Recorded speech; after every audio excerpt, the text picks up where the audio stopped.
कभी कभी हमें पक्का पता होता है हमने कुछ ऐसा किया है जिससे लोग हमें नापसंद करेंगे, Will Smith just smacked the shit out of me.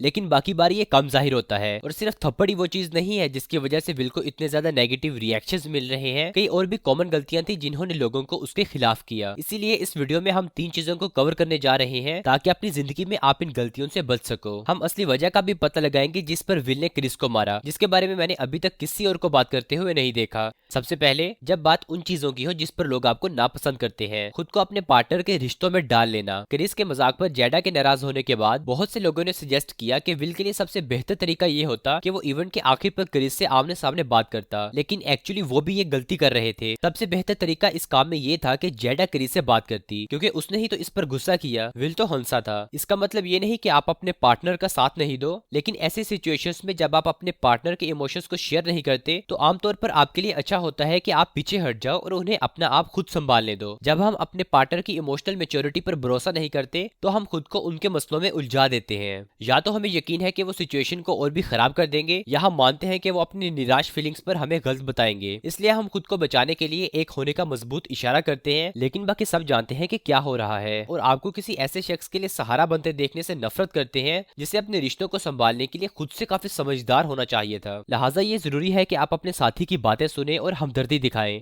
और बिल्कुल फिजिकल वायलेंस के मामले में कदम उठाना जरूरी है। उनके पर्सनल कॉन्फ्लिक्ट्स को प्राइवेटली संभालने के लिए उन पर भरोसा करना जरूरी है। अगर ऐसा करना खराब होता है क्योंकि वो आप पर या सामने वाले पर गुस्सा होते हैं तो इस बात का इशारा है कि आपको उस रिश्ते में नहीं होना चाहिए। दूसरी चीज जो हमने विल से देखी, उसका अपने बुरे बिहेवियर से छुटकारा पाना। उसकी गलती मानने की स्पीच 6 मिनट तक चली और उसने किसी भी जगह क्रिस से उसे मारने की माफी नहीं मांगी। हालांकि किसी तरह अकेडमी को ये सब देखने की माफी मिल गई। I want to apologize to the Academy. I want to apologize to all my fellow nominees. अब किसको माफी मिलनी चाहिए और किसको नहीं, इसमें साफ साफ फर्क है। अब बिल्कुल मैं आपको माफी मांगने की एडवाइस नहीं करूंगा जब आपको इस बात का पता हो आपने कुछ गलत नहीं किया। हाँ, इसकी एडवाइस करूंगा कि आप अपनी ईगो को बचाने के लिए खुद को धोखा देने वाले सिग्नल्स को तलाश करो। उन सिग्नल्स में से एक तब होता है जब आप गर्म बातचीत के बाद अपने बारे में ज्यादा बात करने पर खुद को मजबूर करो, जैसा कि विल ने अपनी स्पीच में खुद को रिचर्ड विलियम्स से कंपेयर किया। Richard Williams was a fierce defender of his family.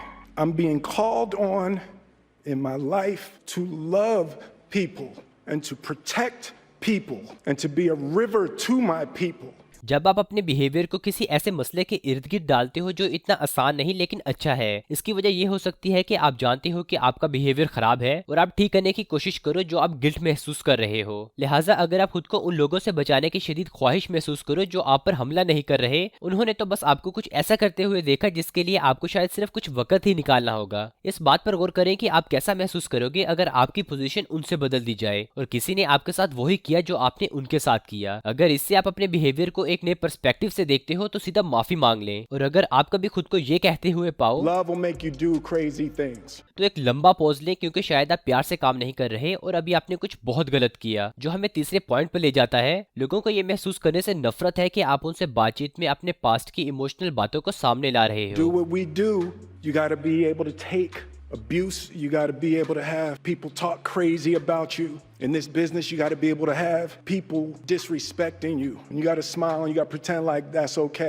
अब विल गलत नहीं है और मुझे लगता है कि लोग सुपरस्टारडम के प्रेशर के साथ कोई सिंपैथी नहीं रखते। लाखों लोग आपके रिश्ते के बारे में जाने और उसका मजाक उड़ाएं, ये बहुत बुरा लगता होगा। इससे कोई फर्क नहीं पड़ता कि आप कितनी मुश्किल में हो। किसी अनरिलेटेड पर्सन के सामने अपनी परेशान फीलिंग्स जाहिर करने से लोग आपको वाकई ही कमतर समझेंगे। इसीलिए आपको अपने आसपास के लोगों पर उन्हें बताने से पहले अपनी पुरानी बुरी फीलिंग्स को दूर करने का तरीका ढूंढना होगा, और यहाँ हमें इसकी गहराई को जानना भी जरूरी है, क्योंकि पास्ट को इधर उधर ना घसीटना किए जाने से कहीं आसान है। इसीलिए विल को हम एज एन एग्जाम्पल लेंगे जिससे आप एक बहुत वैल्यूएबल फ्रेमवर्क सीखोगे। वो पास्ट जिसकी वजह से विल ने थप्पड़ मारा इस बातचीत से कहीं ज्यादा है। विल के लिए पुरानी यादों की वजह से थप्पड़ मारना इस रिश्ते के बारे में इस बातचीत से ज्यादा अहम है। ये उसके बचपन में वापस चला जाता है जहाँ वो हम सबकी तरह ऐसी चीजों को एक्सपीरियंस करता है जो वो संभाल नहीं सकता था। यहाँ उसकी जिंदगी की एक बड़ी मिसाल है जिसे उसकी अपनी पुरानी यादों से पढ़ा गया है। I watched my father punch my mother in the side of her head so hard that she collapsed.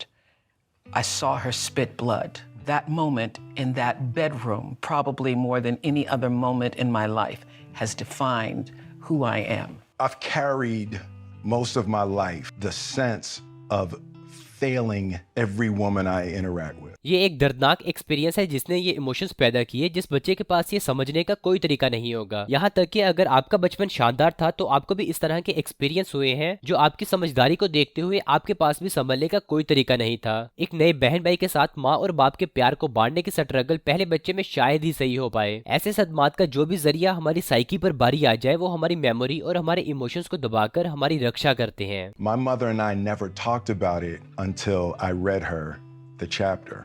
My mother and I, for my entire life, we never brought it up. इस तरह चीजों को बांटना और फिर सदमे पर बहस ना करने का ये अंदाज क्लासिकल है। इनफैक्ट वो चीजें जिन्होंने हमें सदमा पहुंचाया वो ईमानदारी से ऐसा लग सकता है कि कोई बड़ी बात नहीं है। जब आप इनके बारे में सोचते हो तो वो वाकई आपको परेशान भी नहीं करते, इसलिए उनके बारे में बात करना टाइम वेस्ट करने जैसा लग सकता है। लेकिन यहाँ तक कि अगर आप पास्ट के बारे में नहीं सोचते हो, कुछ दबे हुए इमोशंस अब भी हमारी सबकॉन्शियस में है और वो ऐसा ना भुलाने वाला असर पैदा करते हैं जो हमारी जिंदगियों को इस तरह से चलाते हैं जैसा हम सोच भी नहीं सकते। For the most part of my adult life, from that moment in that bedroom, I carry a sense of not being good enough, not being able to protect the women I love. Basically coping mechanism stress या सदमे से deal करने को कहते हैं। वो ये तरीका बता रहा है जो सदमे को डायरेक्टली प्रोसेस नहीं करता लेकिन हमें इसको मैनेज करने देता है। कभी कभी ये कोपिंग मैकेनिज्म काफी डिस्ट्रक्टिव होते हैं जैसे काटना या खाने का डिसऑर्डर बनना, लेकिन कभी कभी इन कोपिंग मैकेनिज्म का हमारी जिंदगी में पॉजिटिव बेनिफिट भी होता है। फॉर एग्जाम्पल, एक बच्चे को पैसे न होने के डर के साथ पाला पोसा जाए तो शायद वो बड़ा होकर ज्यादा पैसे कमाने के लिए सख्त मेहनत कर सकता है।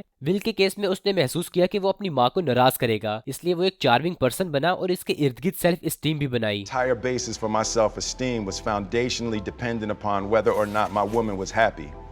My self-image was inexorably bound up in my woman's opinion and approval of me. इसी तरह अपने बाप के गुस्से से बचने के लिए वो एक मजाकिया आदमी बन गया। इस कोपिंग मैकेनिज्म ने उसके करियर को काफी उड़ान दी, लेकिन इसकी वजह से वो उन चीजों पर हंसने की वजह भी बनी जो कई सालों से उसे परेशान करती थी। फॉर एग्जाम्पल, जेडा के साथ बातचीत में अगस्त एल्सीना के साथ उसके रिलेशन पर काफी हंसी मजाक सामने लाता I है। got into an entanglement with August. That's what I said. An entanglement, Yes. Yes. a relationship. Yes. It was a relationship. Absolutely. और यही मसला है जो कि मददगार कोपिंग मैकेनिज्म के साथ भी है। वो एक कीमत के साथ आते हैं जिसके बदले हमें सीधे मुश्किल इमोशंस को अवॉइड करना होता है और हम अपनी पूरी जिंदगी इस सदमे के रिएक्शन पर बना देते हैं। फॉर एग्जाम्पल, गरीबी में पला बड़ा बच्चा कभी भी कुछ ना होने का सामना ना करे और इसकी बजाय वो बिना रुके पैसे कमाने के लिए काम करता रहे उन चीजों के लिए जिससे उसे खुशी मिलनी हो। एक बच्चा जो मजाकिया आदमी बन जाता है वो अपनी नेगेटिव इमोशंस को तब तक दबा सकता है जब तक वो उनसे भरकर फूट ना पड़े। और एक बच्चा जो अपनी माँ को किसी जुल्म से ना बचा सका वो कभी भी उस बेबसी का सामना नहीं कर सकता जो उसने महसूस की थी और इसकी बजाय यकीन करता है कि उसे उन औरतों की सुरक्षा के लिए हमेशा बुलाया जाता है जो कि वो पास्ट में नहीं कर सका। I got to protect Ingenue Ellis. I got to protect Sanaya. I'm being called on in my life to protect people.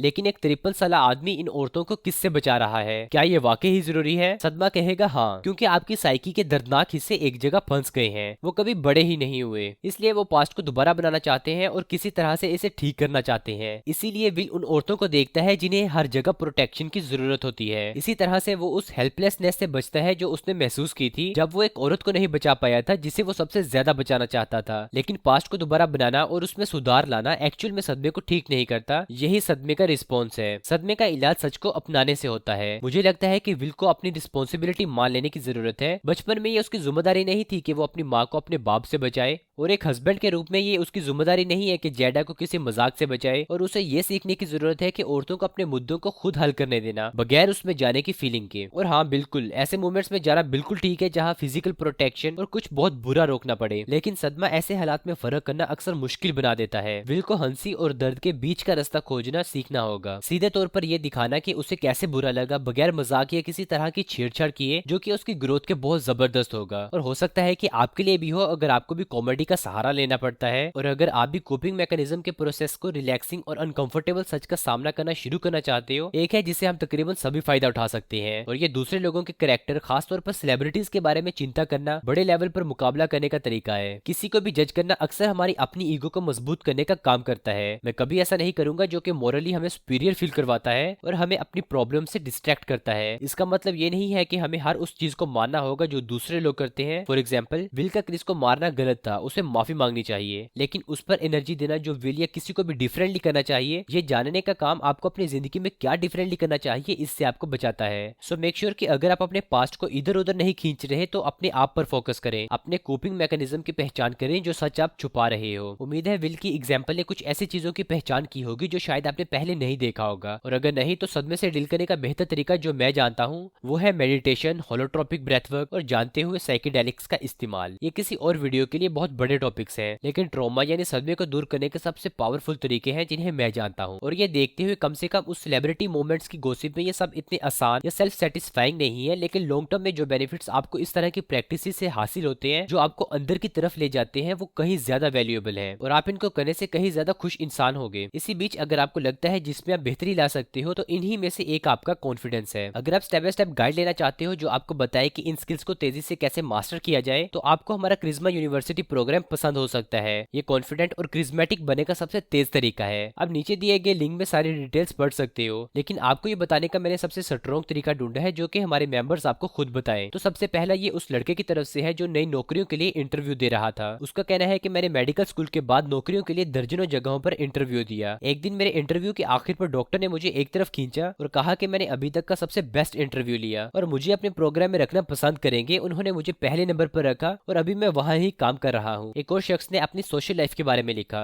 ये वाकई नाकाबिल यकीन रहा। मैंने फौरन वो रिजल्ट हासिल किए जो बहुत जबरदस्त रहे, बहुत ज्यादा मीनिंगफुल कनेक्शंस बनाए, मेरी दोस्ती बेहतर हुई और अजनबियों के साथ बातचीत में बहुत सारी नई चीजें ऐड हुई। मैं ये सबको रिकमेंड करूंगा, ये हमारे बुनियादी एजुकेशन सिस्टम में होना चाहिए। और ये आखिरी उस शख्स का है जो कहता है कि ये मेरे लिए लाइफ चेंजिंग रहा। वो कहता है आपका कोर्स जिंदगी बदल देने वाला है, इस पॉइंट तक जहां सुबह उठकर महसूस होता है कि मैं किसी नए इंसान की बॉडी में बदल गया हूँ। करिश्मा और कमांड से पहले जिस पर्सन जैसे बनने के मैं सपने देखता था, ये बहुत जबरदस्त है। मैंने खुद को पाया और वो पाया जो मुझे खुश करता है। अगर आप कोर्स में शामिल होने का डिसाइड करते हो तो कमेंट्स में ऐसी मजीद सक्सेस स्टोरीज देख सकते हो। अगर आप ज्वाइन करना चाहते हो तो ये कोर्स किसी भी वजह से 60 डेज मनी बैक गारंटी के साथ आता है और ये 60 दिन है, जबकि कोर्स सिर्फ 30 दिन का है, क्योंकि हम इस बात को यकीनी बनाना चाहते हैं कि हर मेंबर को फील हो उन्हें इस कोर्स से ढेर सारी वैल्यू मिल रही है। नहीं तो आप रिफंड ले सकते हो। तो अगर आप कोर्स को ज्वाइन करना चाहते हो तो आगे बढ़ें और नीचे डिस्क्रिप्शन में दिए गए लिंक पर क्लिक करें। हमारे पास हजारों मेंबर्स इस कोर्स से बहुत कुछ सीख चुके हैं, जिसमें पूरी दुनिया से इंट्रोवर्ट्स, एक्सट्रोवर्ट्स, आदमी और औरतें हैं, और मैं ऐसा ही आपके लिए करना चाहूंगा। बाकी उम्मीद करता हूँ कि आपको ये वीडियो अच्छी लगी होगी। मिलते हैं फिर हम अगली वीडियो में, तब तक के लिए अपना ख्याल रखिए।